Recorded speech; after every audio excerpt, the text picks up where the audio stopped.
ঈশান। Indiana yoga star যোগায় আপনাদের স্বাগত। নমস্কার।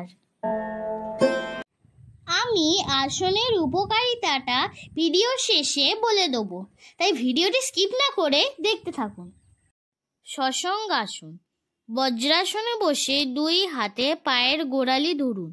সামনে ঝুঁকে মাথার তালু মাটিতে ঠেকিয়ে কপাল হাঁটু সংলগ্ন করুন।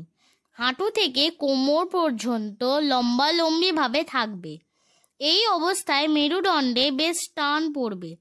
ব্যথা অনুভব হলে মাথার তালুর নিচে পাতলা কাপড় ভাঁজ করে দিয়ে নেবেন। 30-40 সেকেন্ড করে 3-4 বার করুন। শ্বাস স্বাভাবিক। শশাঙ্কাসন পরে উষ্ট্রাসন করা দরকার। লক্ষ্য রাখতে হবে, শশাঙ্কাসনে অবস্থানের সময় দেহের ভর থাকবে প্রধানত দুই হাঁটুর উপর। মাথায় যেন খুব বেশি চাপ না পড়ে। এই আসনটি নিয়মিত অভ্যাসের ফলে উচ্চতা বৃদ্ধি পায় ও মেরুদণ্ড লম্বালম্বিভাবে স্বাভাবিকের চেয়ে অনেকটা প্রসারিত হয়। শশাঙ্কাসন অভ্যাসে শীর্ষাসনের উপকারিতা অনেকাংশে পাওয়া যায়।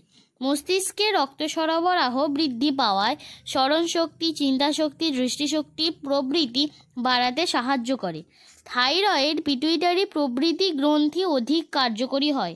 দেহের পৃষ্ঠভাগ ও কাঁধ বেশ চওড়া হয়। লিভার, পাকস্থলী, প্যানক্রিয়াস প্রভৃতির কাজ ভালো হয়। হজম ক্ষমতা বাড়ে। দেহের অপ্রয়োজনীয় মেদ কমায়। মেরুদণ্ডের নমনীয়তা বৃদ্ধি। আমার ভিডিওগুলি ভালো লাগলে লাইক, কমেন্ট, শেয়ার করে পাশে থাকবেন এবং অবশ্যই সাবস্ক্রাইব করে বেল আইকনটি বাজিয়ে দেবেন, যাতে আমার ভিডিওটি সবার আগে আপনার কাছে পৌঁছে যায়।